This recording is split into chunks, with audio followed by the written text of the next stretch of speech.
Today we're going to be talking about how to negotiate deals with sellers. So when you're having conversations with sellers, the first thing you need to know is motivation. Why do they want to sell? Today I'm going to teach you the entrepreneur way of negotiating with sellers and analyzing deals. You don't want to just go speak to people and make these random offers. That's what real estate agents are doing. That's what wholesalers are doing. That's what every other person out there is doing. But what you need to do is you need to learn how to be creative. So what real estate agents are doing is they're going to talk to this seller and they're saying, hey, let me list your house. Listing is the only option. I'm going to list it for this much. We're going to do all this in marketing. We need to fix up the house. We need to prep it to sell and to list and to show it on the market. We're going to host open houses. We're going to get people in here and we're going to show the house to every potential buyer who's looking in this area. Now that doesn't work for a lot of sellers. There's many reasons why people don't want to list on the MLS. That's what agents are doing. The other people who are reaching out to these sellers, these are wholesalers, these are investors who are making extremely low cash offers. Now these don't work for sellers either, because why would a seller want to sell their house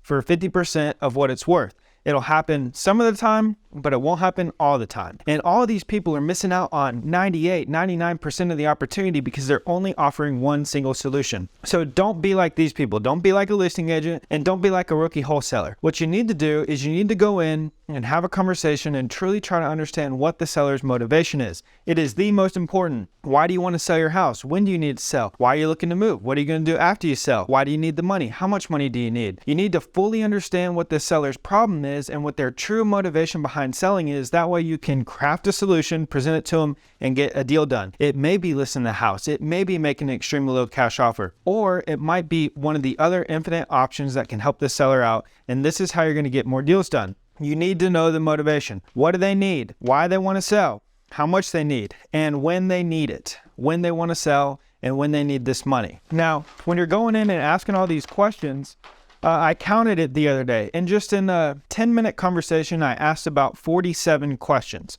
when speaking to a seller, because I'm genuinely curious. I want to know what their problem is. I want to know how I can help. I want to know what they would like to get out of the situation, and it's not always money. Money isn't always the most important thing to sellers, and also listing it on the market or selling it to a wholesaler at these low cash prices for fast cash also isn't always the most important thing to them. So the first thing I ask them is, why don't you want to list it? You know, we can list it. This is where you'll get the most money for the property. Every single buyer who's going to come in and buy it, they'll be seeing it here listed on the MLS. But what you're going to need to do is you're going to need to repair the house. You know, all that drywall issue, you're going to need to replace the roof. You probably want to scrape these popcorn ceilings, replace the light fixtures, update that kitchen, update the bathrooms. In order to get top market value listing it on the market, we first need to update and repair the house. Then we need to list it.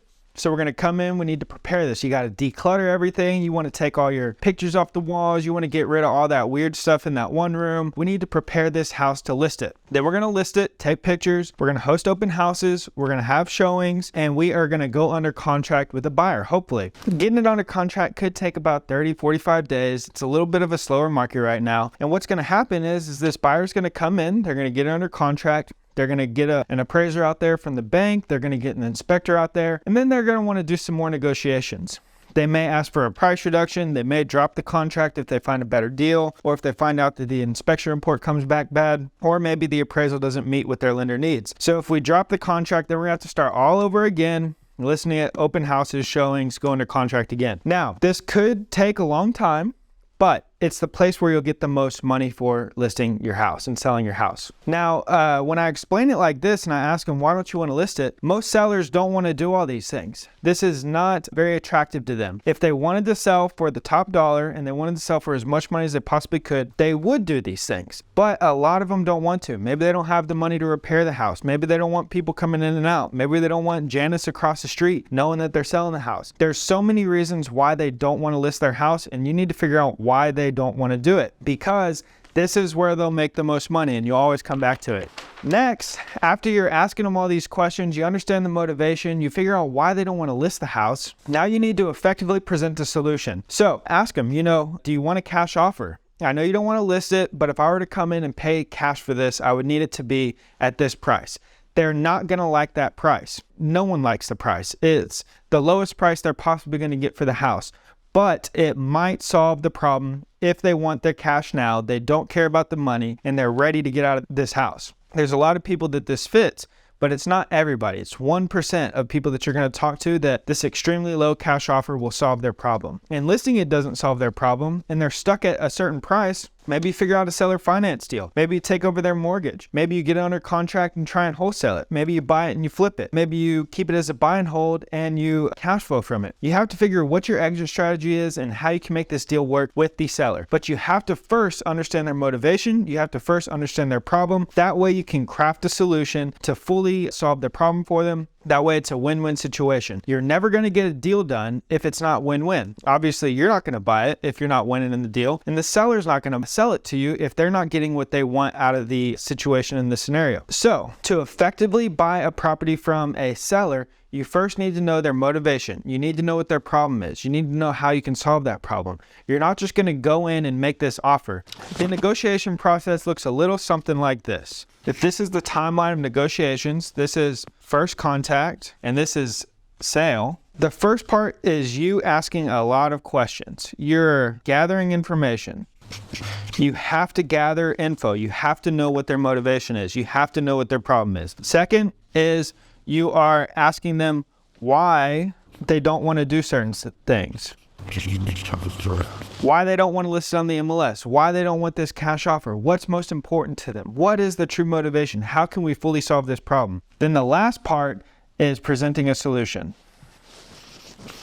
Present solution that fully solves their problem. You have to present the solution at the end.